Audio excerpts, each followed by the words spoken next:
Telugu Desam party అభ్యర్థి కోవూరు నియోజకవర్గం నుంచి ఎవరైతే పోటీ చేస్తున్నారో ఆ అభ్యర్థికి సంబంధించినటువంటి మద్యం, ఇతర రాష్ట్రాల నుంచి వచ్చినటువంటి మద్యం ఇక్కడ కొనుగోలు చేయకుండా ఇతర రాష్ట్రాల నుంచి అనధికారికంగా చట్టవిరుద్ధంగా కొన్నటువంటి మద్యాన్ని డిపార్ట్మెంటు స్పెషల్ ఎన్ఫోర్స్మెంట్ బ్యూరో పట్టుకోవడం జరిగింది. దానికి సంబంధించినటువంటి కేసెస్ కూడా బుక్ చేయడం జరిగింది.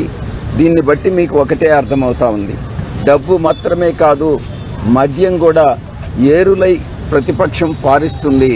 ముఖ్యంగా వేమిరెడ్డి ప్రభాకర్ రెడ్డి గారు, ఆయన సతీమణి ఎలాగైనా ఏ రకంగానైనా కూడా గెలవాలన్నటువంటి ఒక ఉద్దేశంతో ఈ రకంగా డబ్బుని మద్యాన్ని ఏరులై పారిస్తూ వాళ్ళ ప్రయత్నాలన్నీ చట్ట విరుద్ధమైనటువంటి ప్రయత్నాలన్నీ చేస్తా ఉన్నారు.